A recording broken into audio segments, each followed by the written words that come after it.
Buenos días, bienvenidos. Vamos a dar comienzo al acto de presentación del número 148 de la revista de nuestro colegio, de la revista Economistas, que hemos dedicado al sector de la exportación española.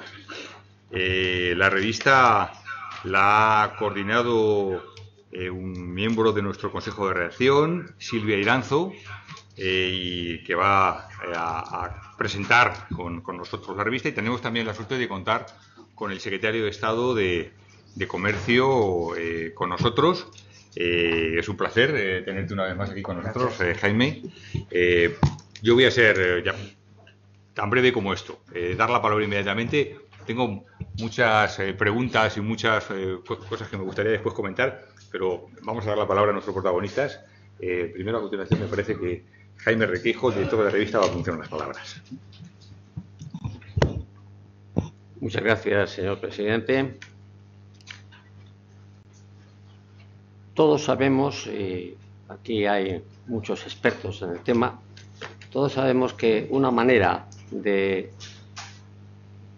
contemplar la evolución de una economía es fijarse en su sector exterior, cómo ha evolucionado el sector exterior, cómo han evolucionado las relaciones económicas entre los residentes de un país y el resto del mundo. Y si nos fijamos en lo que ha ocurrido desde 1978 hasta el 2014, 1978 es el año de la aprobación de la Constitución y 2014 pues es hace 2 años, encontraremos lo siguiente. La exportación de bienes y servicios, que en el año 1978 suponía un 15% aproximado del Producto Interior Bruto, en el año 2014 ha pasado a ser de un 30%. Es decir, ha habido pues una internacionalización comercial de nuestra economía muy sustancial. Pero además de eso, si luego buscamos el componente de la exportación, me estoy refiriendo a exportación de bienes, pues nos daremos cuenta que en el año 1978 el 17% de esa exportación eran productos primarios y que en el año 2014 apenas llegan al 3%.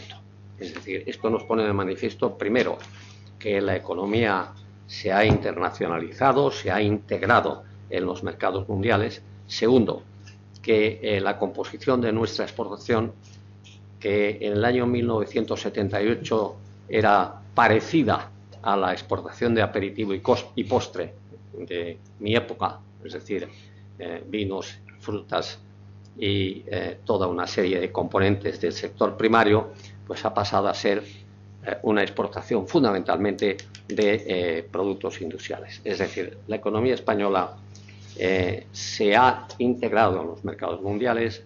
La economía española es una de las economías industriales, una más de las economías industriales que hay en el mundo. Bueno, evidentemente la internacionalización también ha venido de la mano de nuestra incorporación a la Unión Europea y de nuestra incorporación a la Unión Monetaria.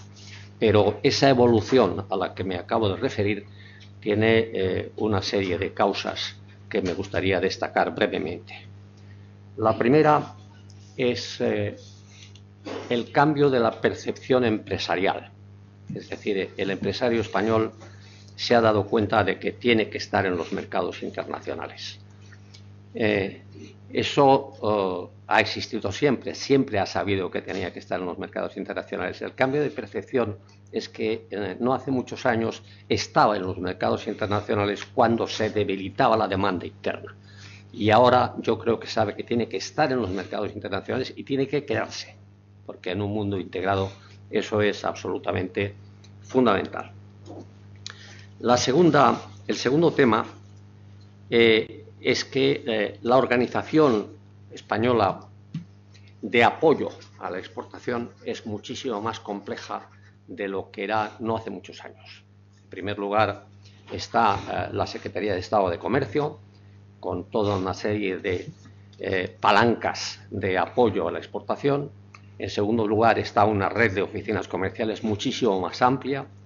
En tercer lugar, están toda una serie de apoyos financieros, entre los cuales pues está el del ICO, COFIDES, etcétera. Por supuesto, siguen estando las cámaras de comercio y, por supuesto, siguen estando las ferias para impulsar esa presencia.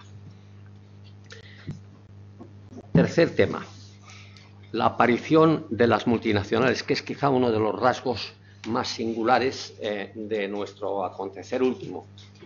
Las multinacionales empiezan a aparecer en España a finales de los años 90 del siglo pasado y en estos momentos hay aproximadamente unas 220 que están en todos los países del mundo. Las multinacionales no son grandes exportadoras de bienes per se porque producen in situ y en gran medida pues exportan desde allí, pero sí son grandes exportadoras de servicios españoles, razón por la cual, si ustedes se fijan en la balanza de pagos, advertirán que los servicios distintos al turismo son hoy, desde el punto de vista de recursos, más importantes que el turismo mismo. Y por último, pues una percepción, un elemento intangible, pero que ayuda mucho. Ese elemento intangible es que hoy España es mucho más conocida en el mundo. En un mundo globalizado eso es mucho más fácil, pero además su presencia se ha ido agrandando por toda una serie de caminos curiosos. Hace un par de años el consejero delegado de una de las grandes empresas exportadoras de queso de España dijo a unos alumnos míos en una clase: yo empecé a exportar quesos a China cuando los chinos empezaron a ver los partidos del Real Madrid por televisión. Bueno, estos son los intangibles que evidentemente impulsan y ayudan. La exportación es un elemento clave de nuestro crecimiento económico, porque España tiene pues una debilidad tradicional, que es el déficit comercial. Ese déficit comercial, cuando es importante, termina por generar un déficit de cuenta corriente, y el déficit de cuenta corriente, si no hay una transferencia de capital importante desde el resto de los países, fundamentalmente de la Unión Europea, da como consecuencia que se vaya agrandando la deuda exterior, que hoy es bastante importante, aunque cuando se miran las cifras de deuda exterior, pues mucha gente no sabe que el 30% de esa deuda exterior es deuda pública en manos de extranjeros, lo cual quiere decir que la deuda no se debe solamente a las transacciones, se debe también al desequilibrio de las cuentas públicas. Bueno, eso quiere decir, repito, que la exportación tiene un significado importantísimo, que es un elemento fundamental de nuestro crecimiento y, por lo tanto, que no es algo que debamos examinar con interés, es una absoluta necesidad si queremos seguir prosperando. Muchas gracias. Muy bien, muchas gracias, Jaime. Tiene ahora la palabra para presentarnos el número de la revista 148, nuestra compañera de Consejo de Redacción, Silvia Iranzo, que también es secretaria de Estado de Comercio. Por favor, Silvia.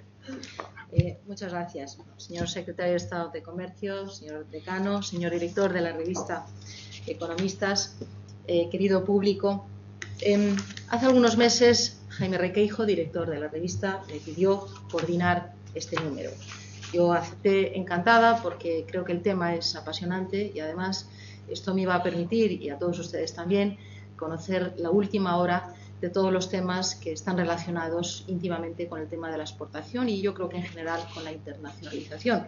El resultado creo que ha sido muy bueno y nos tenemos todos que congratular. Yo tuve la fortuna de contar con la ayuda del secretario de Estado de Comercio, Jaime García Legaz, que me prestó un apoyo incondicional desde el primer momento, movilizando autores de la Secretaría de Estado y realmente estoy doblemente agradecida porque además él colabora con el artículo que abre este número dedicado a la exportación. Así que muchas gracias, Jaime. En general he podido comprobar la excelente respuesta de todos los autores a los que contacté y solicité la colaboración para el número, y desde aquí pues quiero expresarles mi especial agradecimiento. Algunos de ellos estáis aquí. Sé que el trabajo es arduo, pero el resultado creo que ha sido muy bueno y que el esfuerzo ha valido la pena. Bien, sobre este número que nos ocupa voy a dar unas pinceladas sobre su contenido.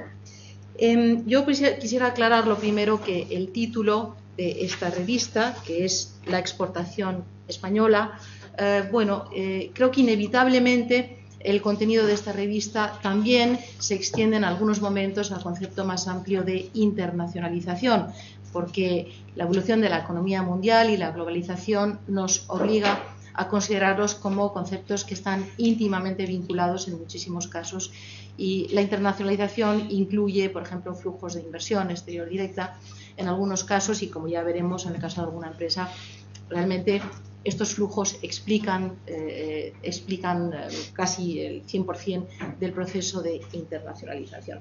Y también quiero aclarar que cuando hablamos de exportación hablamos tanto de bienes como de servicios. De hecho, este número incluye un artículo específicamente dedicado a los servicios. Tenemos a la autora además aquí presente. Bien, sobre el contenido específico he considerado oportuno dividirlo en 4 bloques. El primero de ellos explica cómo ha evolucionado la exportación, cómo son las cifras, cuál es el impacto sobre nuestra economía desde diversos ángulos. El segundo bloque nos habla de las políticas de apoyo a la exportación. España tiene un sistema complejo, un sistema sofisticado, desarrollado a lo largo de muchos años, de apoyo a la exportación. Todos los países del mundo consideran que hay que tener un sistema de apoyo. Todo el mundo considera que la exportación es buena, todos los países y los gobiernos de distintos colores. El tercer bloque lo he dedicado a describir los retos a los que se enfrentan nuestras empresas exportadoras. Y aquí creo que un primer reto es cómo nos vamos a adaptar a los nuevos acuerdos comerciales, y aquí me refiero al llamado TPP, al Acuerdo Transpacífico, que acaba de firmarse entre 12 países de la cuenca del Pacífico, incluyendo Estados Unidos y Japón. Otro acuerdo en ciernes que está en proceso de negociaciones, el llamado TTIP, el Acuerdo Transatlántico de Inversiones con la Unión Europea y Estados Unidos. También creo que es un reto el aumento que se está produciendo en los últimos años de barreras proteccionistas. Y el último bloque lo he querido dedicar a la empresa. Realmente las empresas son las protagonistas directas del fenómeno de la exportación, y aquí yo he contado con la colaboración de 2 instituciones de corte empresarial, como es el Club de Exportadores e Inversores Españoles y también la Cámara de Comercio de España, y luego 3 empresas que directamente son protagonistas de la internacionalización. Son 3 empresas que están plenamente internacionalizadas, como son Maxam, Acerinox, Iberdrola, que nos cuentan su experiencia directa y los efectos que ha tenido ese esfuerzo de internacionalizarse. Bien, pues ya yendo un poquito más en detalle, vamos al primer bloque. Lo encabeza, como ya he dicho, el artículo del secretario de Estado, Jaime García Legaz, donde nos da unas pinceladas sobre la evolución del sector exterior de la economía. Nos dice que esto está permitiendo, la evolución favorable de nuestro sector exterior está permitiendo un cambio de modelo productivo en la economía, aunque también señala algunas áreas donde debemos mejorar, como es ampliar la base exportadora, aumentar el peso de la exportación en el PIB, aumentar o mejorar su diversificación geográfica y mejorar el contenido tecnológico de los bienes y servicios exportados. Y insiste en la necesidad de ampliar mercados. El siguiente artículo de este primer bloque lo firmo yo misma, y aquí hablo de las tendencias del comercio internacional, que en realidad supone un reto más a lo que ya he comentado, puesto que el comercio internacional está creciendo a unas tasas muy moderadas, está creciendo muy lentamente, a diferencia de lo que ocurría hasta la gran recesión. Es decir, que la demanda exterior no está creciendo mucho, lo cual puede dificultar esa mayor penetración de la exportación española en el mundo. ¿Por qué crece menos? Pues aquí hay factores cíclicos y también hay elementos estructurales. También me refiero a la dificultad creciente de lograr acuerdos de tipo multilateral y cómo de alguna manera nos estamos regionalizando en ese mundo de los acuerdos comerciales. Y por último, el proteccionismo en auge, que es una realidad y que ha dado como resultado que en este momento hay 1.900 medidas proteccionistas, hay más que cuando se inició la gran recesión, cuando debería haber sido al revés, precisamente para ayudar a los países a salir de esa crisis. A continuación, he incluido 2 artículos a cargo de autores del Banco de España. Los ha coordinado Patri Tello, responsable de la Unidad de Sector Exterior y Competitividad del Banco de España. Estos artículos, el primero de ellos, a cargo de César Martín Machuca y Paloma Villanueva, versan sobre los factores explicativos del aumento de nuestra exportación, cuál ha sido la aportación al PIB de esa evolución, cómo han evolucionado los costes laborales unitarios, que explican en gran medida la mejora de nuestra competitividad, etc. Y el segundo artículo, coordinado por Patri Tello, lo han escrito Coral García Esteban, también del Banco de España, y la propia Patri, y habla sobre los elementos que integran la competitividad exterior de nuestras exportaciones. Aquí hay 2 elementos explicativos. Uno es la competitividad precio o costes, que evidentemente ha evolucionado favorablemente, pero luego está la competitividad no precio, que son todos aquellos elementos que no son fáciles de explicar con un único indicador y que se refieren a la cualificación del capital humano, la capacidad innovadora de las empresas, su integración en las cadenas de valor, la productividad total de los factores, etc. El siguiente artículo lo firma Javier Peña, que está aquí con nosotros, que es subdirector general adjunto de Comercio Internacional de Servicios e Inversiones de la Secretaría de Estado de Comercio, y habla de la importancia del comercio de servicios. Es un comercio que a nivel mundial ha crecido más que el comercio de mercancías. En el caso español ha ocurrido exactamente lo mismo. En este artículo se intentan desmontar algunos mitos sobre el comercio de servicios y sintéticamente podemos decir que los servicios turísticos sabemos que han ido muy bien, pero lo que las personas no saben en general es que los servicios no turísticos también han evolucionado extraordinariamente bien en el caso español. E incluso ahora hay superávit en las cuentas de esta partida de servicios no turísticos, y en ingresos superan incluso a los servicios turísticos. Somos actualmente el 10º exportador mundial de servicios, cuando en mercancías somos el 18º.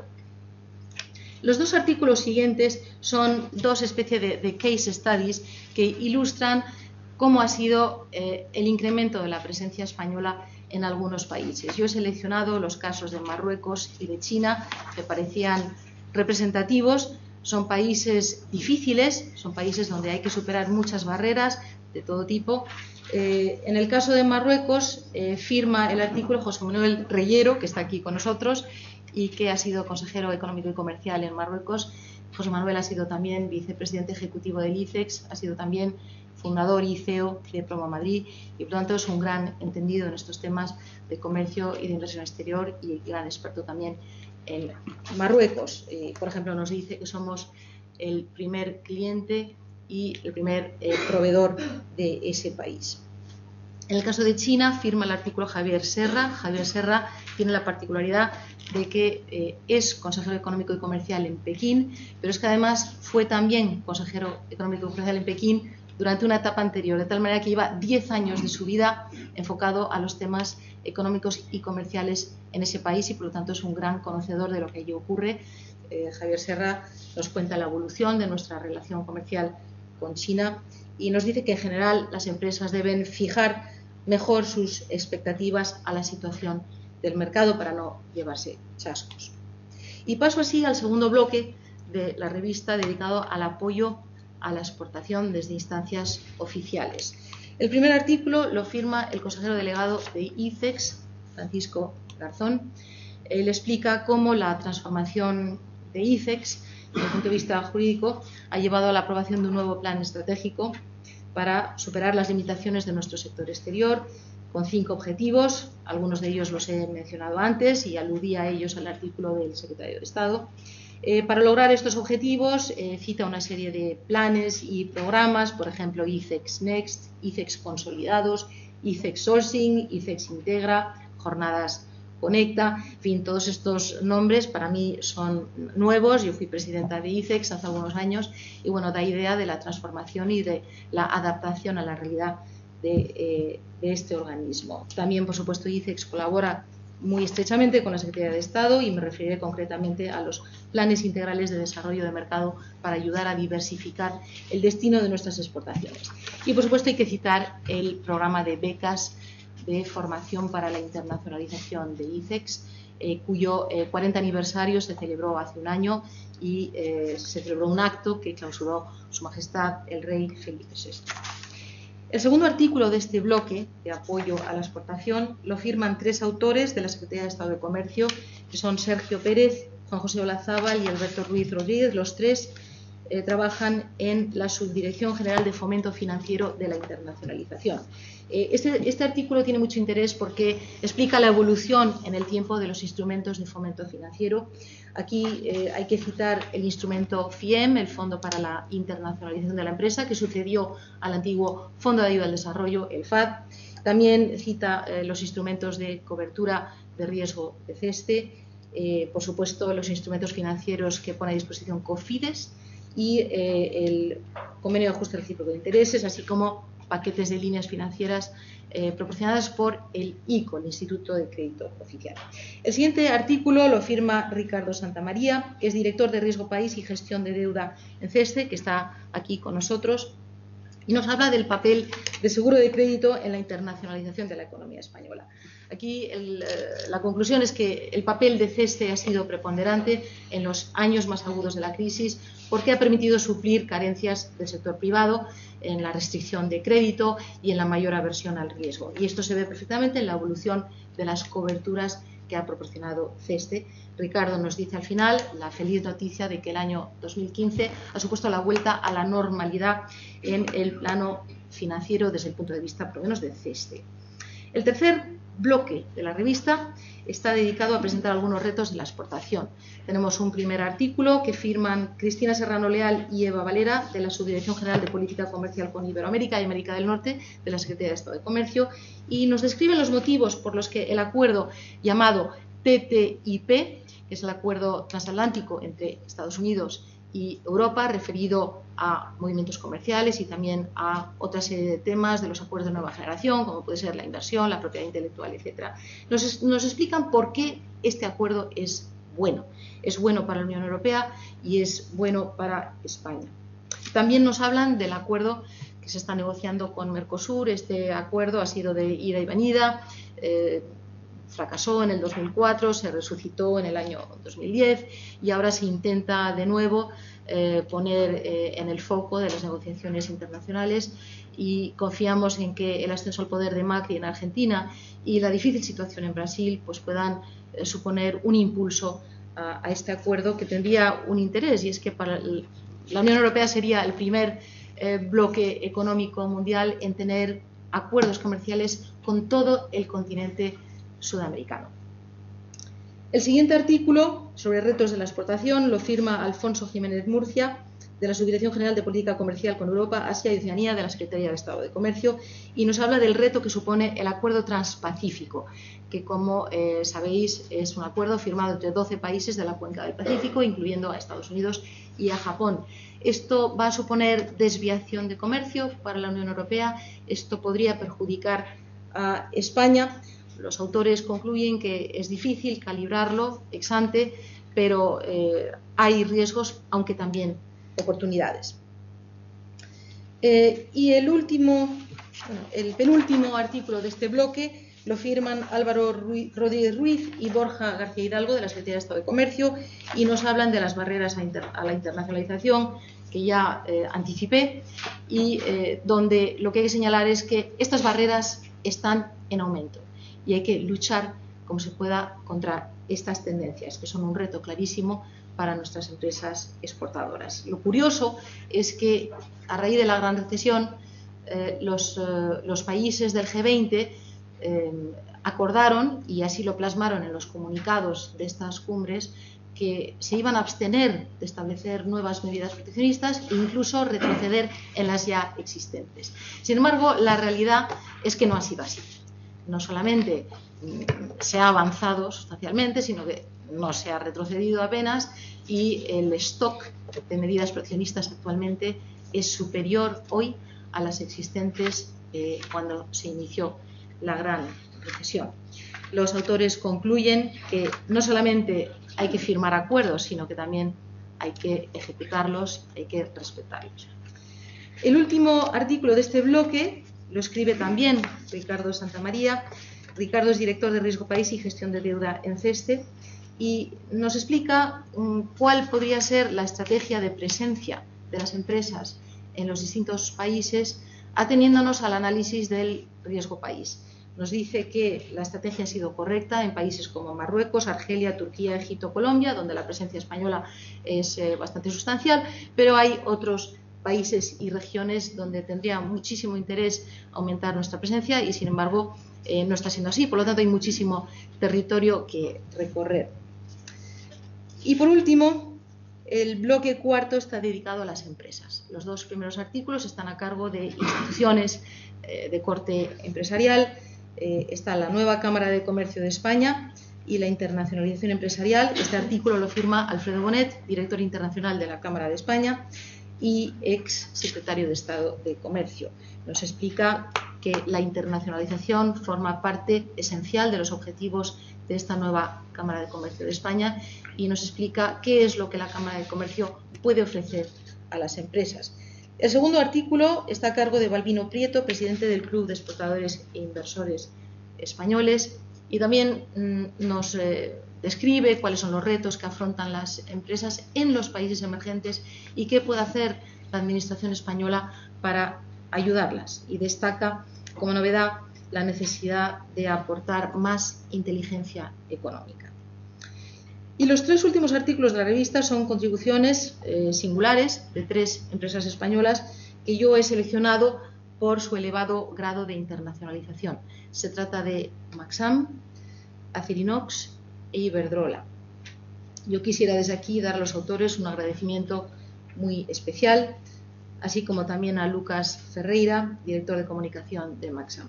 El primer artículo lo firma el presidente y CEO de Maxam, José Fernando Sánchez Junco. Maxam es una empresa global y así lo dice el título del artículo. A principios de los 90, Maxam era una empresa en quiebra. Tomaron el poder un grupo de directivos con ayuda de algunos private equity y transformaron la empresa de arriba abajo. Iniciaron una estrategia de internacionalización que ha tenido como resultado que hoy más del 90% de su facturación procede de mercados exteriores. Venden en 100 países, están establecidos con producción industrial en 48 de ellos y son líderes en algunas de las producciones a su cargo. Y a título curioso, los clientes de Maxam, en la mayoría de los casos, están en localizaciones remotas y poco accesibles, como el desierto del Gobi en Mongolia, el Amazonas en Brasil, en Krasnoyarsk en Siberia, zonas en general muy poco accesibles, donde la tarea logística es un reto importante. El segundo artículo a cargo de empresas se llama Acerinox, el acero inoxidable de más de 80 países, y lo firma Íñigo Rodríguez Vicens, director de comunicación de Acerinox. Acerinox es uno de los mayores productores mundiales de acero inoxidable, con una cuota mundial del 6%. Inició su internacionalización ya en los años 60 y fue una empresa pionera en ese sentido. Se alió con dos grupos japoneses y con el paso de los años fue estando cada vez más volcada al exterior. Hoy día vende en 80 países, está presente en 40, tiene fábricas en 4 continentes diferentes y también realiza más del 90% de su facturación fuera de nuestro país. Y a título curioso, en Estados Unidos más del 50% de la producción de acero inoxidable está a cargo de Acerinox a través de su filial North American Stainless, que fabrica en Kentucky. Por último, el tercer artículo de empresa se llama La internacionalización del grupo Iberdrola, lo firma José Gasset, director de Relaciones Internacionales de Iberdrola. Iberdrola también es un paradigma de nuestra internacionalización. A diferencia de otras empresas, esta se ha realizado básicamente a través de inversiones, porque es verdad que es un sector también especial, el sector eléctrico. Inició su expansión en los años 90 y se ha intensificado exponencialmente en los últimos 10 años. Explica cómo forma parte del ADN de la empresa países como Estados Unidos, Reino Unido, Brasil o México, que forman lo que llaman el eje atlántico.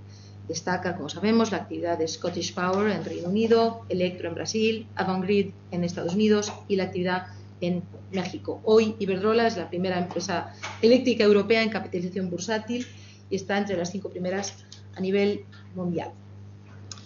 Y con esto termino, espero no haberme extendido demasiado y confío en que esta introducción a la revista les haya dejado ganas de leerla en su integridad. Muchísimas gracias.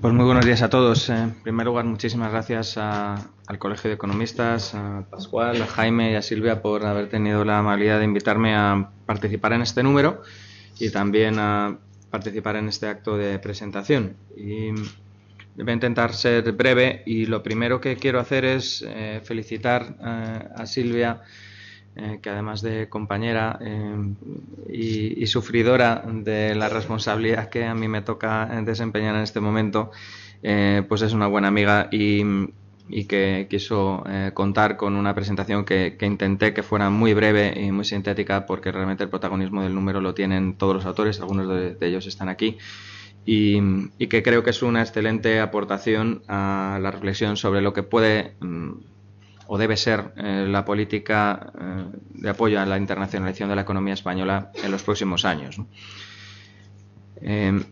Me ha gustado mucho además el enfoque. Es un enfoque novedoso y muy diferente del que se suele aplicar a la reflexión sobre la exportación española.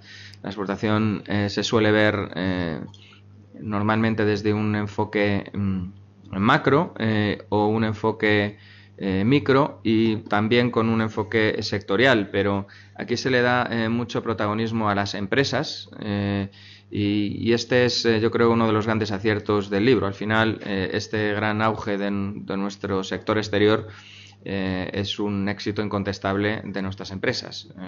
Quien exporta bienes o servicios son nuestras empresas, quienes han logrado elevar nuestra exportación desde un 20-22% del PIB hasta un 33% el año pasado son nuestras empresas y por tanto creo que es un enfoque muy original y muy bonito, si se me permite la expresión, a la hora de analizar el comportamiento de nuestra economía desde la perspectiva del sector exterior, ¿no? También presta atención especial a los instrumentos de apoyo a la exportación, que es algo que está pues en manos públicas. Y como han escrito quienes manejan y quienes han diseñado esos instrumentos en los últimos años, pues también aporta pues una imagen muy fresca, muy directa y muy actualizada de cómo esos instrumentos ayudan a nuestras empresas a lograr ir más rápido en su avance exterior, ¿no? Hemos, por la parte que me toca, intentado aportar también alguna reflexión sobre lo que nos falta por hacer, que yo creo que es lo más importante que se debe hacer en estos momentos. Es verdad que los logros del sector exterior de la economía española son muy amplios. En el libro, este número, están detallados. Pocos países pueden presumir de unas páginas tan brillantes en su sector exterior como España en los últimos 6, 7, 8 años.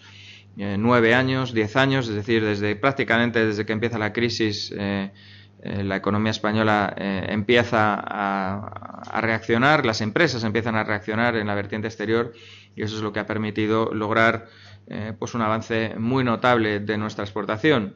Las cifras están ahí, pero en pocos años hemos conseguido darle la vuelta a nuestro sector exterior, que registraba un déficit de balanza por cuenta corriente capital de casi el 10% del Producto Interior Bruto y transformarlo el año pasado en un superávit de balanza por cuenta corriente capital del entorno del 2% y un superávit de balanza por cuenta corriente del 1,5%. Este año volverá a ser un año de superávit de balanza por cuenta corriente capital y probablemente con datos incluso mejores que los del 2015.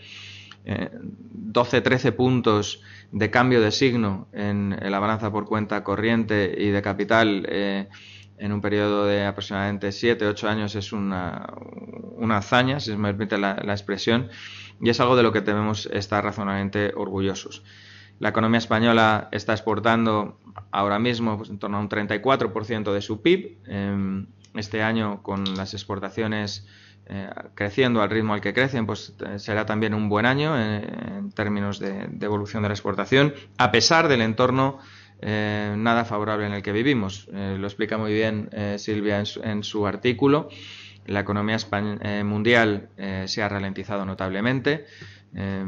Debemos empezar a analizar nuestro entorno de una forma, yo creo que diferente a como se analizaba hace 10, 15 o 20 años. Las economías en desarrollo, las economías emergentes pesan ya más de un 50% del PIB mundial, y esto hace que cuando cambian los precios de las materias primas o cuando se producen cambios en el escenario económico internacional que deprime el crecimiento de las economías emergentes, el impacto sobre las economías desarrolladas es muy diferente del que se analizaba en los años 80, en los años 90, incluso a principios de la década pasada.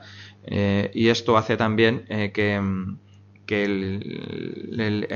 la aportación que pueda realizar el sector exterior a nuestra economía sea de una naturaleza también diferente. A pesar de ese entorno, que como decía antes no es bueno, con un crecimiento débil del PIB mundial y del comercio mundial, pues nuestras exportaciones crecieron por encima del 5% el año pasado en términos de bienes y servicios, y este año siguen creciendo por encima de Alemania, de Reino Unido, de Francia o de Italia, y eso es también una buena noticia, ¿no?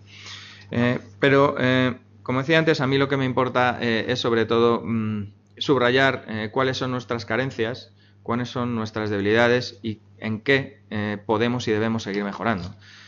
Felicitarse de lo que se ha hecho bien o de lo que los logros de nuestras empresas es muy importante, pero no es suficiente si queremos que este cambio perdure y que seamos capaces de ver dentro de unos años resultados todavía mejores. Para ello es, en primer lugar, imprescindible ser conscientes de que todo esto no hubiera sido posible sin una gran recuperación de competitividad de la economía española, y eso es algo que ha costado mucho conseguir y que se puede perder y que sería un gran error perder en el futuro. La caída de los costes de la economía española ha sido notable. Los varios números de aquí explican, particularmente los dos números de los colaboradores del Banco de España, explican las fuentes de esas ganancias de competitividad, pero es fundamental preservar esa competitividad de cara a los próximos años si queremos no retroceder en términos de exportaciones de bienes y servicios. En segundo lugar, es fundamental incrementar nuestra base exportadora.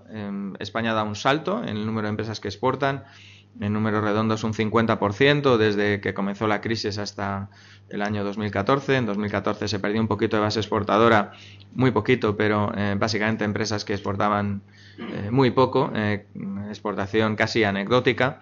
Y sin embargo, la base exportadora regular sigue creciendo, y eso es muy buena noticia. Es casi ya un tercio de nuestra base exportadora total. Estamos por encima de las 42.000 empresas que exportan regularmente, y esas son las que siguen creciendo de forma estable, y eso es algo que tenemos que seguir potenciando. Es muy importante que la actividad exportadora se convierta en una actividad permanente de nuestras empresas y no un recurso anticíclico cuando se producen caídas o depresiones en la actividad, en la demanda interna. También es fundamental, y ahí es algo en lo que también tenemos todavía mucho camino por recorrer, ser conscientes de que la mayoría del crecimiento del PIB mundial, más allá de la coyuntura que estamos viviendo ahora, va a provenir de regiones y zonas geográficas en las que nuestra presencia comercial todavía es limitada. Asia, África, quitando el caso de Marruecos, en el que efectivamente pues el éxito incontestable de las empresas españolas está ahí, o Argelia. Nuestra presencia comercial en el resto del continente africano es muy limitada. Nuestra presencia comercial en América Latina todavía es muy limitada. Exportamos más a Portugal que a la suma de nuestros grandes socios comerciales en América Latina juntos, que es un dato que también conviene tener en la cabeza. Y por tanto, todavía nos queda mucho camino por recorrer en ese terreno. Ese es todavía un punto débil de nuestro sector exterior, ¿no? También, desde el punto de vista de la composición productiva de nuestras exportaciones, debemos seguir avanzando. Aquí hay un ejercicio de conciliación del corto plazo y del medio y largo plazo. Debemos elevar el contenido tecnológico de nuestras exportaciones, pero debemos ser conscientes también de que en el corto plazo, con una economía con un 20% de desempleo y en el que buena parte de nuestra población activa desempleada es población que tiene carencias formativas y, por tanto, aspirar a que ese empleo llegue a esas capas de población desempleada no es muy realista. Es necesario potenciar también la exportación en bienes y servicios, aunque pueda parecer una paradoja, que no tienen un excesivo componente tecnológico, pero que son intensivos en creación de empleo y que producen efectos muy positivos en aquellas bolsas de desempleo que tiene España, que no se pueden absorber si no es de esa forma, ¿no? Y aquí también se está haciendo un buen trabajo. Estamos viendo un crecimiento explosivo de las exportaciones del sector agroalimentario, también en algunos componentes con un componente tecnológico alto y en otros no tanto, pero que es muy importante desde el punto de vista del empleo, ¿no?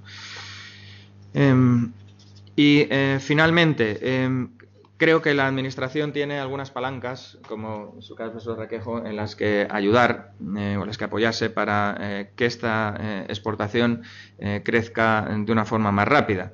Yo, que soy un liberal clásico, confío en el sector privado y tiendo a ver con cierta reserva el papel que tiene el sector público en determinados ámbitos, y por tanto pues hay que ser consciente también de qué es lo que puede y qué es lo que debe hacer el sector público, y que sin interferir en el papel que debe jugar el sector privado. Pero hay factores que efectivamente sí que están en manos de la política económica en los que es necesario trabajar. Uno de ellos, importantísimo, que a veces desde el punto de vista de la política de apoyo a la exportación no se tiene muy presente, es la mejora del clima de atracción de inversiones. Es imposible entender, por ejemplo, la transformación que se ha producido en nuestro sector exportador en bienes de equipo o por ejemplo, en el sector del automóvil o en el sector de componentes de automoción, sin entender el papel que ha jugado las empresas extranjeras que han venido a invertir en España. Lo mismo podríamos decir de muchos otros sectores productivos, y por tanto garantizar un buen clima de atracción de inversiones es determinante para conseguir avanzar en terreno de la internacionalización.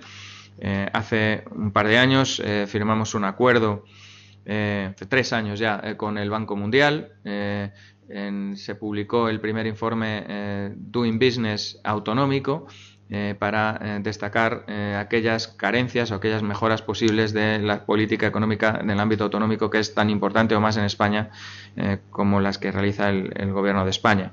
Hemos incorporado también cambios en los últimos años en las políticas de movilidad internacional, que ha conseguido facilitar muchísimo la implantación en España de multinacionales.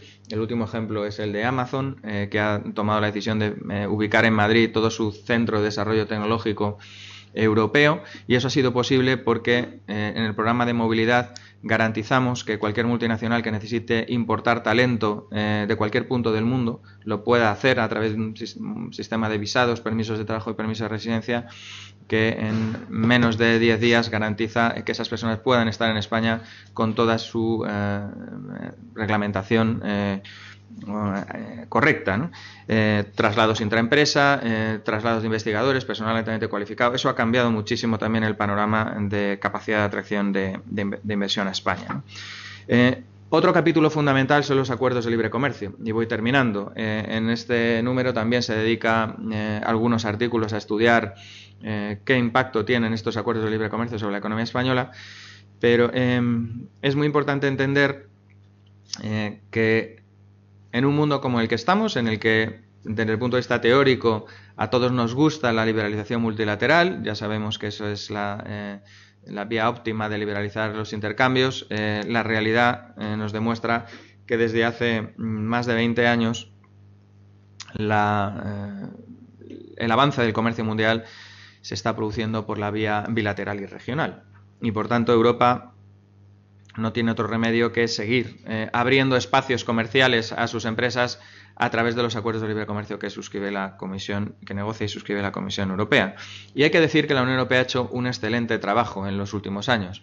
Cuando uno ve el mapa cubierto por acuerdos de libre comercio para las empresas europeas hace apenas 4 o 5 años y el que hay ahora y lo que viene por delante, el cambio es drástico, a mejor.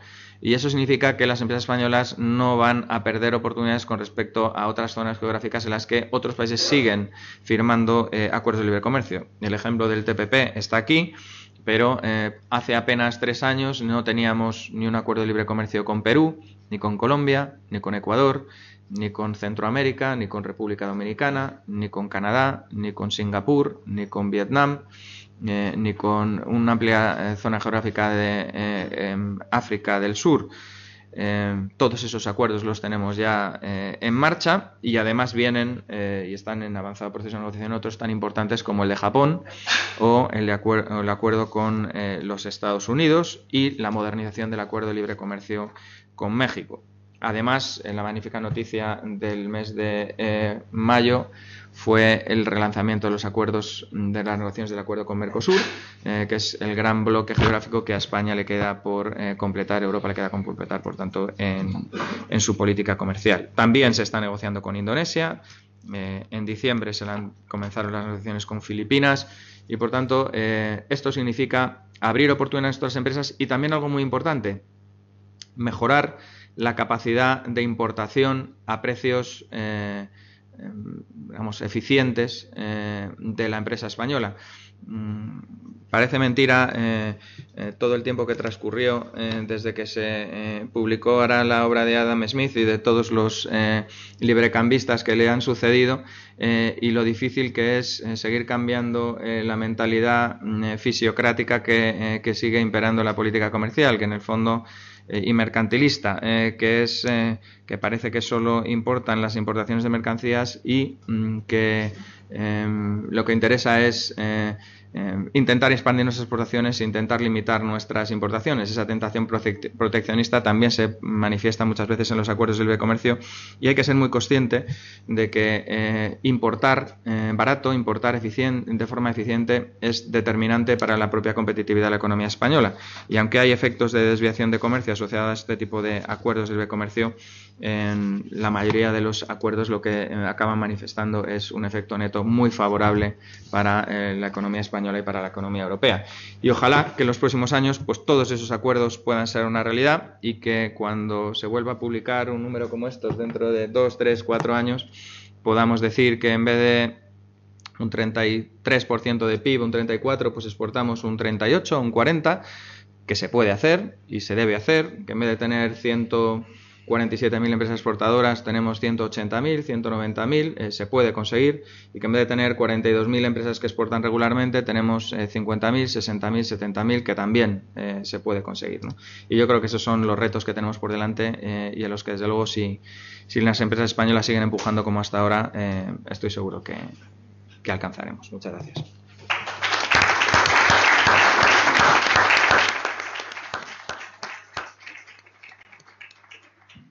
Muy bien, vamos a dar comienzo al coloquio. Yo me voy a permitir hacer un par de primeras preguntas. En primer lugar, quisiera recordar lo que ya se ha destacado en las presentaciones que me han antecedido del extraordinario crecimiento de nuestro sector exterior en estos últimos años. Desde el año 2010, las exportaciones de bienes y servicios crecen de forma acumulada a más de un 5,5% año sobre año. Y esto se ha hecho en un contexto en el cual se ha conseguido algo que a mí me parece que es particularmente destacable, que es recuperar nuestra cuota en el comercio mundial. Esto es particularmente destacable porque solo le ha pasado a 2 países desarrollados, ¿no? A España y a Alemania. El resto de países desarrollados están perdiendo cuota en el comercio mundial a costa de los países, de las economías emergentes. Has señalado en tu presentación un tema que yo creo que es muy importante, Jaime. Estamos acostumbrados a que en los procesos de recesión económica la economía española se comporte así, ¿no? Se contrae la demanda doméstica, entonces nuestras empresas se lanzan fuera, el desarrollo, el crecimiento económico al principio se fundamenta en gran medida sobre el sector exterior. Esto ya no es lo que ha pasado el año pasado en la economía española, pero ¿qué va a pasar? Este recurso anticíclico que comentabas, ¿esto se va a quedar ya de manera definitiva? ¿Cómo lo ves? Es un tema que me parece que es muy importante y me gustaría escuchar un poco tus reflexiones sobre esta cuestión. Y la segunda tema que habéis comentado también, me parece que es particularmente destacable, y también me gustaría preguntar sobre esta cuestión, es sobre la singularidad de nuestro sector exterior en la parte de servicios. Tenemos una cuota en las exportaciones de servicios a nivel mundial próxima al 3%. Esto es bastante significativo porque en bienes tenemos una cuota ligeramente inferior al 2%.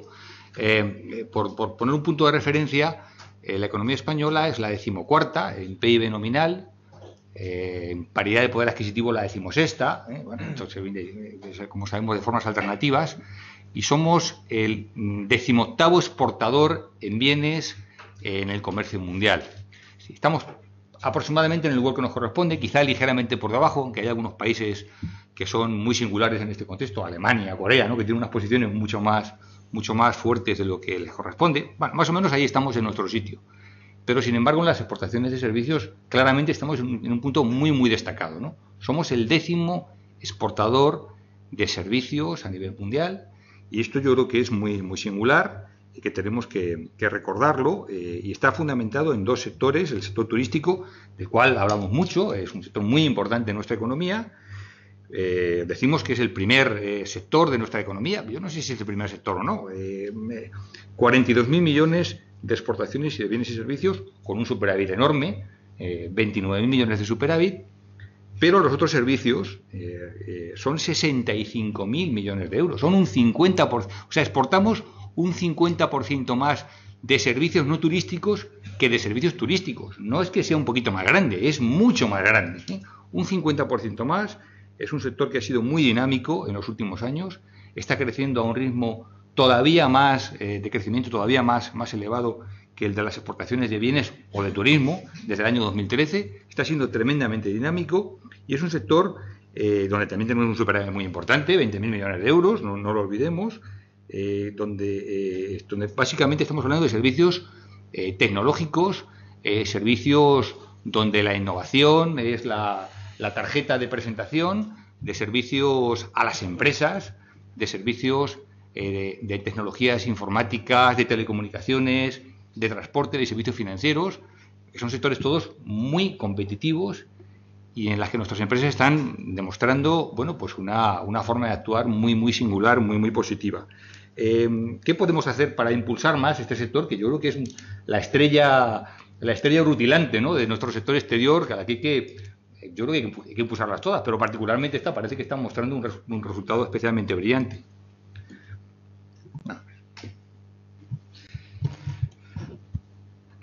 Bueno, son digamos dos preguntas, ¿no?, o dos reflexiones. La primera, sobre si ha cambiado algo, ¿no?, desde el punto de vista estructural en la economía española en su internacionalización.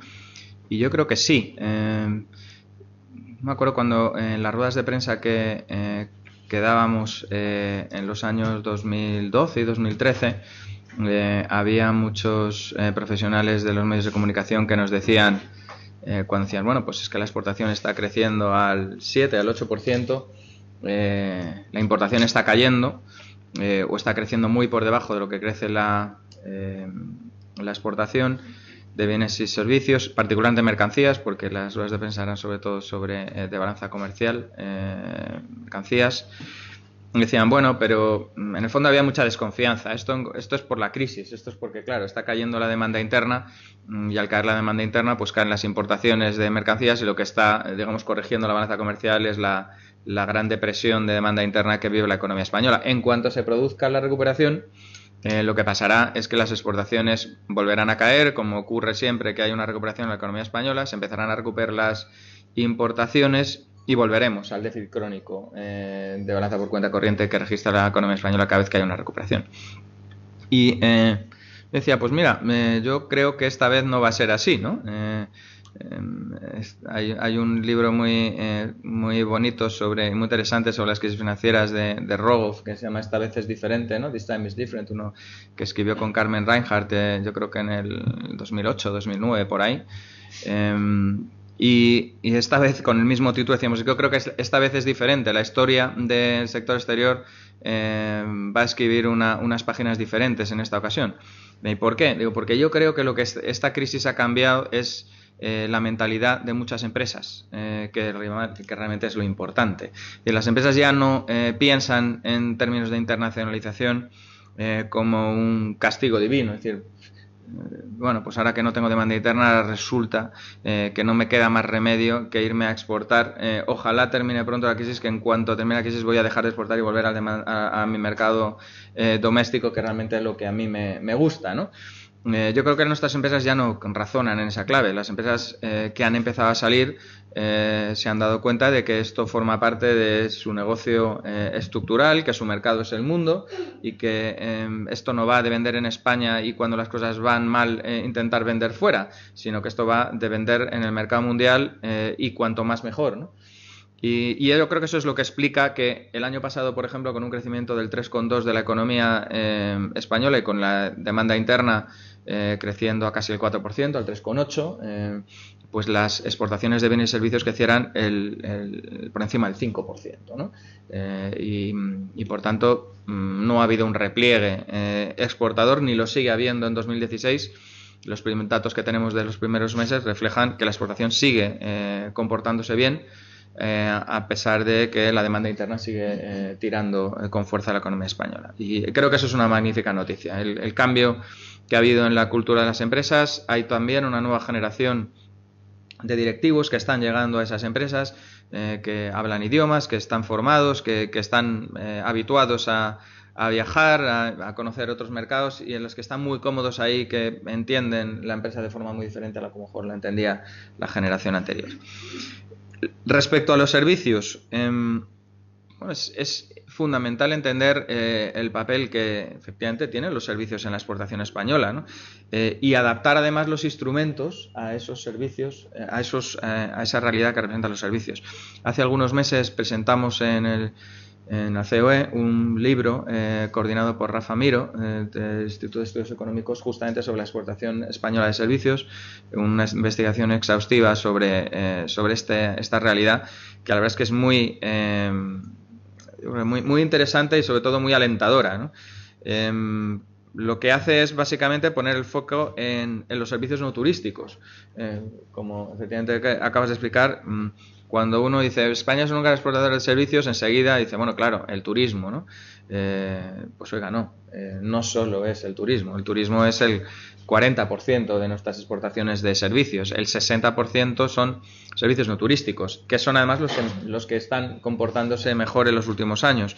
Estamos hablando de servicios de ingeniería, servicios de consultoría, servicios de TIC, servicios a empresas, fletes, transportes, en general ámbitos en los que hay una competencia feroz en la economía mundial y en que la empresa española lo está haciendo muy bien, ¿no?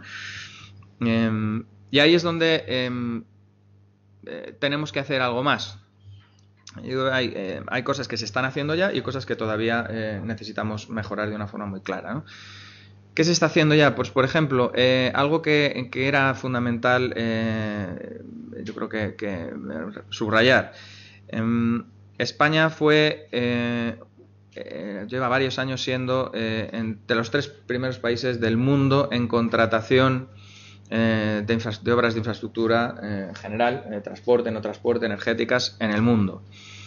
Y lo que nos dimos cuenta fue que buena parte de esa facturación de las empresas españolas en el exterior se filtraba hacia PIB no español por la vía de las subcontrataciones. Es decir, que una gran empresa de ingeniería ganaba un contrato de 1.500, de 2.500 millones de euros fuera, y luego resultaba que bueno, pues era facturación de una empresa española fuera, pero no se traducía en una proporción razonable en bienes y servicios españoles, porque al final acababa subcontratando buena parte de esa cadena de valor en empresas no españolas y por tanto en PIB extranjero, ¿no?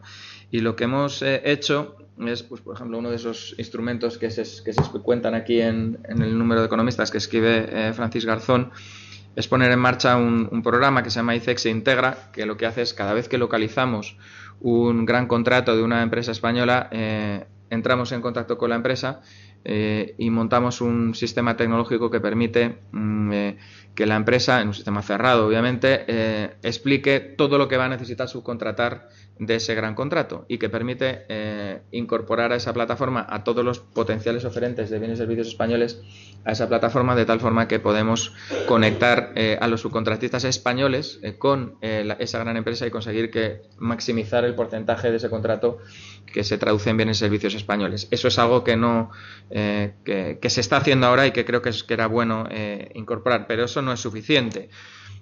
¿Dónde creo que tenemos todavía una carencia importante? En el apoyo financiero.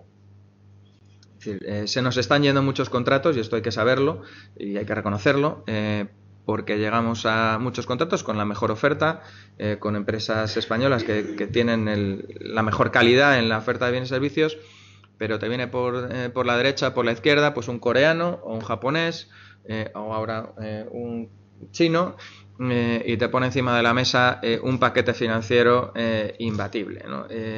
Y claro, contra eso es difícil competir, porque un gobierno extranjero al final dices, mira, esta obra de infraestructura, me gusta más tu empresa de ingeniería, sé que lo vais a hacer mejor, pero es que esta empresa china me da 15 años de carencia y me lo financia 50 años al 0 y pico de interés, ¿no? Y nosotros no podemos ofrecer esas condiciones financieras porque no tenemos esos recursos a nuestra disposición, ¿no? Tenemos que reflexionar sobre cómo apoyamos, incluso en el ámbito europeo hay otros países que tienen más potencia de tiro que nosotros. Yo creo que ese es el capítulo que nos queda por mejorar para poder potenciar el volumen de exportaciones en algunos ámbitos importantes, ¿no? Muy bien.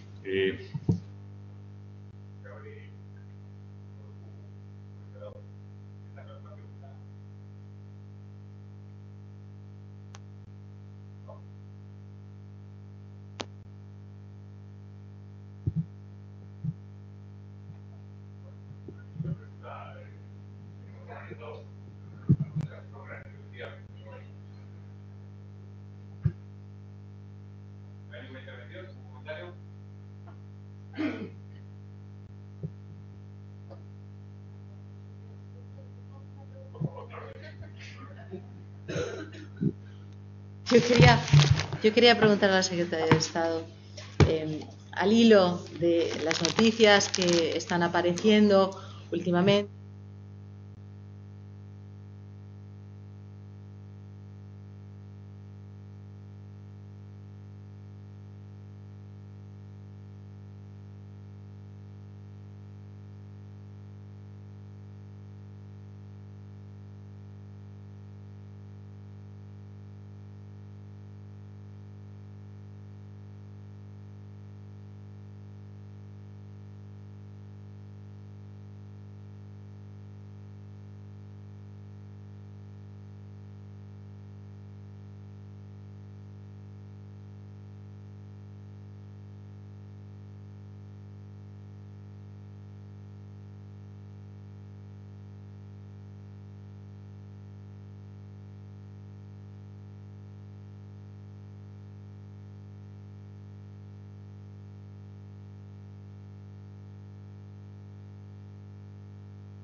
Bueno, en general, defender el libre comercio no es fácil, ni nunca lo ha sido, ¿no?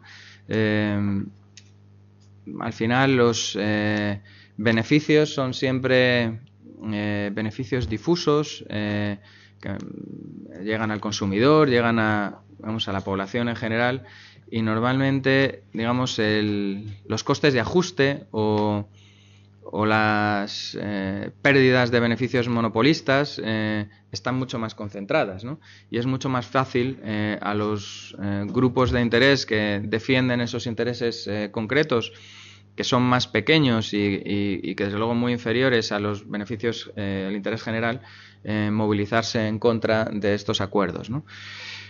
A mí eso me parece legítimo en una democracia avanzada que se haga, es decir, cada uno es muy libre y está en su derecho de decir, oiga, es que a mí me perjudica esto y de movilizar a esos intereses, ¿no? Lo que me parece menos legítimo es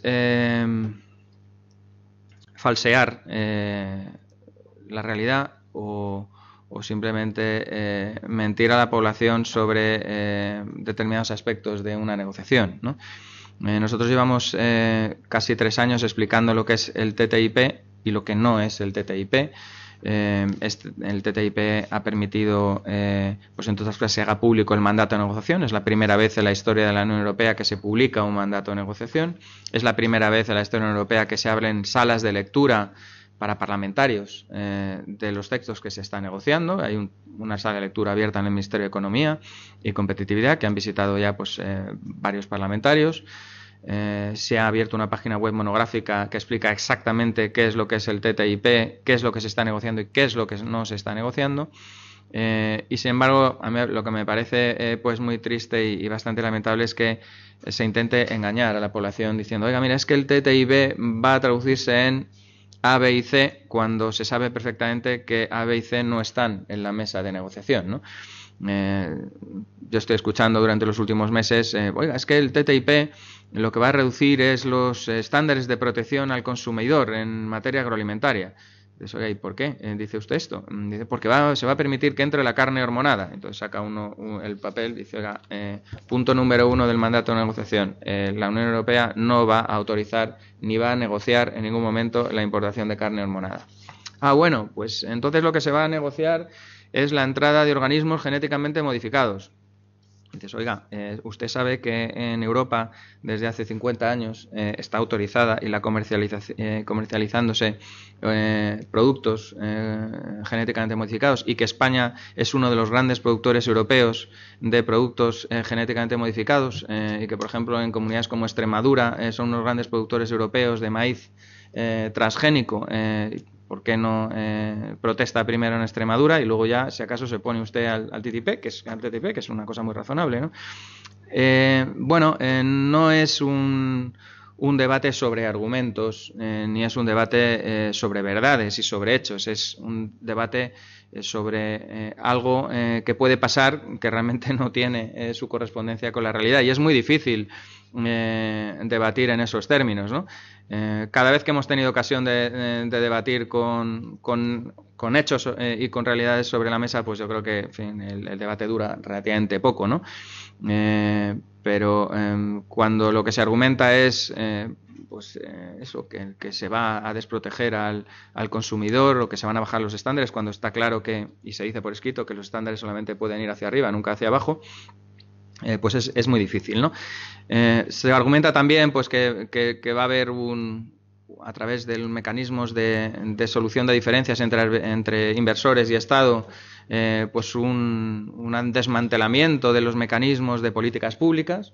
Entonces, cuando explicas que a fecha de hoy cualquier inversor internacional puede demandar al Estado español en el sistema jurisdiccional nacional, puede ganar o perder, pero si pierde puede iniciar un arbitraje internacional, por ejemplo, recurriendo a la Corte Internacional de la Energía, al Tratado Internacional de Energía, y ir a una corte de arbitraje y ganarle al Estado español a pesar de que ha podido perder en el sistema de jurisdicción nacional. Y dice, oiga, esto es lo que tenemos ahora. Lo que va a ir en el TTIP es un sistema que no permite eso. Es decir, que si usted va a la jurisdicción nacional, inmediatamente pierde el derecho a irse a un tribunal internacional, o una cosa u otra. Es decir, que el sistema es más proteccionista para el Estado con el TTIP que lo que tenemos ahora, ¿no? Estos debates es que no se quieren tener, ¿no? Es mejor pues plantear determinadas banderas, ¿no? El día no sé si fue el día 15 de mayo me di una vuelta por la pradera de San Isidro.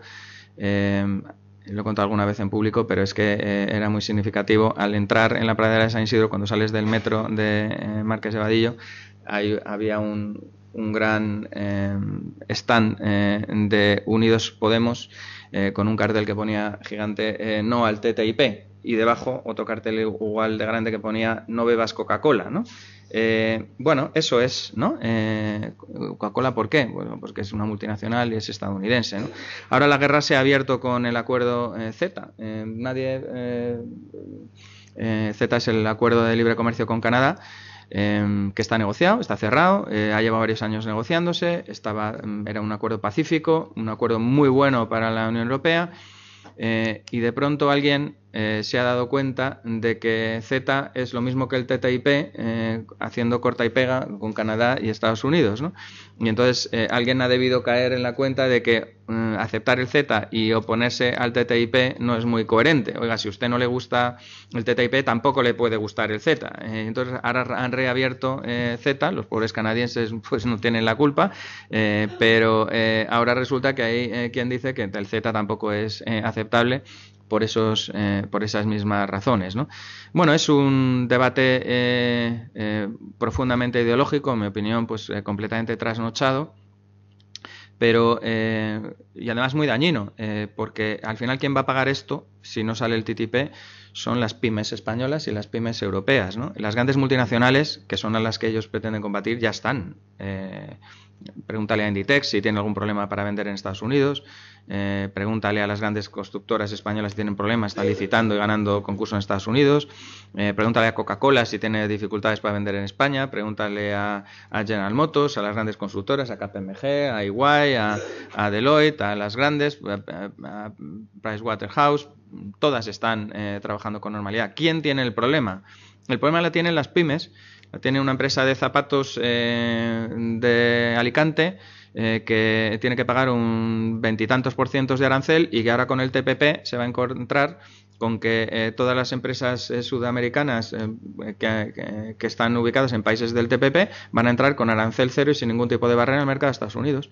Y por tanto la cuota de mercado que tenemos en Estados Unidos la vamos a empezar a perder si no firmamos el TTIP. Esas son las empresas que van a pagar el pato. Y yo creo que esas son las empresas a las que se le debería dar una respuesta razonable de si el TTIP es bueno o no para la economía española, ¿no? ¿Me permites plantear otra cuestión de actualidad? Estoy a la palabra en un momento. ¿Qué opinas sobre el tema del Brexit? El Brexit, que es un tema de máxima actualidad, que tenemos pasado mañana, o tienen, mejor dicho, los británicos pasado mañana su referéndum. El otro día veía un informe que señalaba que el Reino Unido, cuando se computan no solo los flujos puramente comerciales, sino todos los flujos, es nuestro primer cliente. Es el país más importante para el sector exterior de la economía española. ¿Qué incidencia puede tener en la economía española la salida del Reino Unido? Por favor. Yo hago una pregunta muy especulativa y tiene que ver con la salida del Reino Unido. Supongamos que se firma el acuerdo transatlántico. Entonces, en un mundo de megaregiones como el que estamos, y el Reino Unido decide salir. El efecto negativo que podría tener la salida del Reino Unido de la Unión Europea una vez firmado el TTIP se vería reducido, ¿o no? Sí. Empiezo por la segunda. Vamos a ver. El TTIP, desde el momento en que se llegara a concluir el TTIP, se iniciará todo el proceso que es en fin, completamente incomprensible para muchos. Desde que se firma un acuerdo pueden pasar 3 años simplemente proceso de juristas, lingüistas, traducción de todos los textos, entrada en vigor, etcétera, etcétera. Es decir, transcurriría un periodo de tiempo tan amplio que yo creo que daría tiempo. En fin, yo lo primero que quiero decir es que ojalá no se produzca Brexit, porque creo que eso es algo que sinceramente no, a España desde luego no le beneficia nada. Creo que al Reino Unido, pues de acuerdo con todos los informes que se han publicado, tampoco, pero bueno, en todo caso una decisión de los británicos, ¿no? Yo creo que el TTIP, una vez que se firmara, entraría en vigor pasaré un tiempo lo suficientemente largo como para que diera tiempo, en el caso de que Brexit eventualmente fuera una realidad, a que se buscara un acomodo. Es decir, nadie creo que tiene en la cabeza que en el caso de que Brexit fuera una realidad, el Reino Unido se fuera a convertir en una isla proteccionista. Al revés, si ellos tienen algo en la cabeza, es que la política europea debería ser todavía más ambiciosa en términos de apertura, y que consideran que la Unión Europea es de alguna forma excesivamente proteccionista. El Reino Unido es la cuna de la mayoría de los grandes autores librecambistas, y ellos tienen eso en la cabeza, de tal forma que no me cabe en la cabeza que si una vez si Brexit fuera una realidad, que eso se tradujera en restricciones comerciales adicionales a las que hoy hay entre el Reino Unido con el resto del mundo, ¿no? Bueno, vamos a ver, yo creo que se ha especulado mucho, ¿no?, sobre cuál es el impacto de Brexit, etcétera. Yo creo que hacer especulaciones sobre algo que probablemente no va a pesar, pues no sé si tiene mucho sentido, ¿no? Vamos a ver primero qué pasa, porque es que a lo mejor realmente hacer escenarios no tiene ningún sentido, porque es que es algo que no ocurre, ¿no? Y luego también yo creo que si pasara, habría que analizar todos los escenarios en los que el Reino Unido mantendría una relación con la Unión Europea. Es decir, aquí pues habría que ver qué tipo de relación se forja después, ¿no? Suiza no forma parte de la Unión Europea y tiene una relación comercial extraordinariamente fluida con la Unión Europea. Noruega también. Hay una cosa que se llama la EFTA. Turquía tiene un acuerdo también de libre comercio con la Unión Europea con muchas facilidades añadidas. Es decir, no hay que pensar que Brexit se va a traducir en una ruptura económica y comercial con la Unión Europea. Será otra relación si es que pasara, pero en fin, confiemos en que no ocurra, que yo creo que es el mejor escenario, ¿no?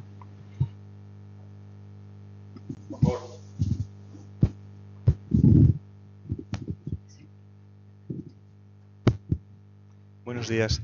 Me gustaría saber su opinión sobre el reto de la diversificación, que es algo que se ha comentado muchas veces.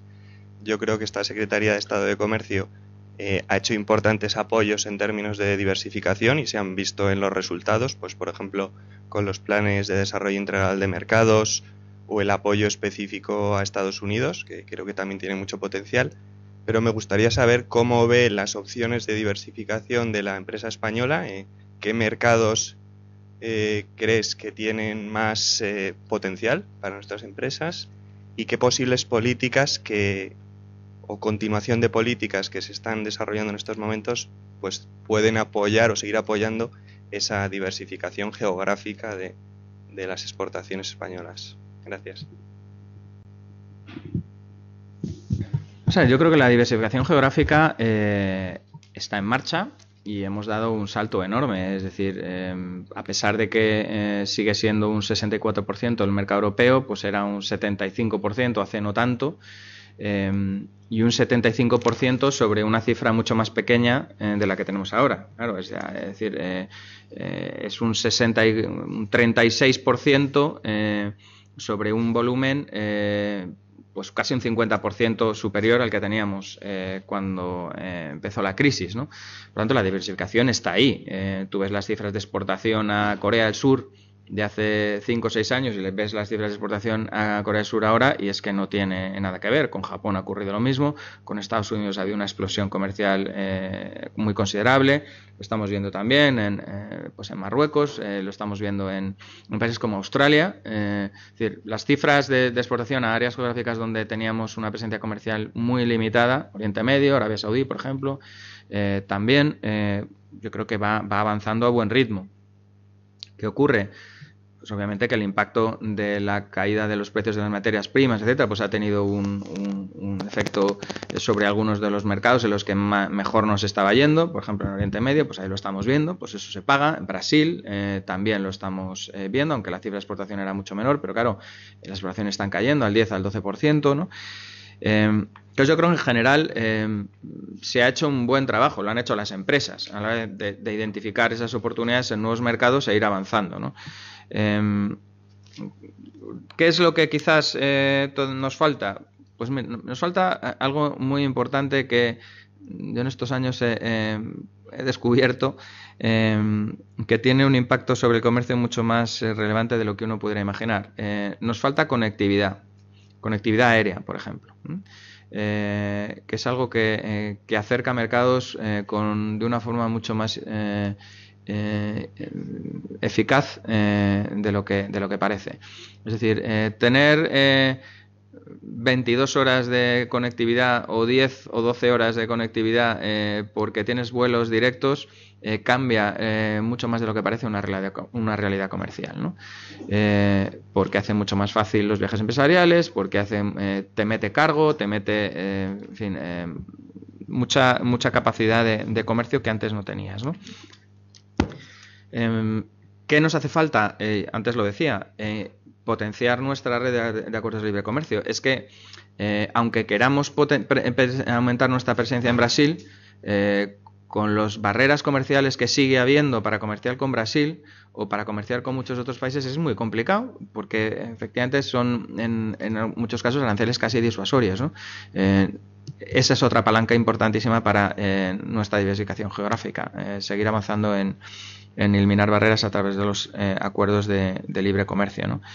Y luego ahí yo creo que el tercer punto es el cultural. Es decir, al empresario español todavía le sigue siendo más sencillo, aparte de las distancias geográficas, pues entablar relaciones comerciales con europeos, incluso con países de Oriente Medio y con América. Que lo que puede ser pues el sudeste asiático o Asia en general, ¿no? Pero bueno, yo creo que todo eso se va venciendo poco a poco y estamos viendo los resultados, ¿no? El número sobre China también es un número muy interesante. Los datos de Corea y Japón están ahí, a pesar de que con Corea sí tenemos acuerdo de comercio, con Japón no, pero ha habido un despegue espectacular de nuestra exportación. Y yo creo que es una cuestión de un poquito de tiempo y cuestión también de que Iberia y algunos otros pues, nos sigan ayudando a acercar mercados como lo están haciendo, ¿no? Han restablecido la conexión con Sudáfrica, en vuelos directos ahora con Shanghai, vuelos directos después de verano con Japón. Todo eso es un intangible que no está en ningún manual de teoría económica que yo haya leído, pero que desde el punto de vista de la evidencia empírica ayuda más de lo que parece, ¿no? Bien, vamos a terminar este acto. Muchas gracias a todos por su asistencia. Muchas gracias al secretario de Estado. Y también no quiero acabar este acto sin hacer una pequeña mención, una breve mención a otra aportación que figura en esta revista, que viene siendo habitual, pero no por ello no hay que resaltarla, que son los resúmenes de libros estupendos que suele hacer nuestro compañero José Antonio Negrín. Aquí hay 3 libros, yo creo que muy interesantes, todos dedicados a 2 brillantes economistas, Gonzalo Anes y Juan Sardá, y un tercer libro dedicado al 30 aniversario, a los 30 años de nuestra incorporación en la Unión Europea, y yo creo que también es muy interesante destacar. Y como segunda cuestión, recordarles que tenemos organizado un café aquí en la sala que está aquí detrás, a la que cordialmente les invitamos a todos, naturalmente. Muchas gracias.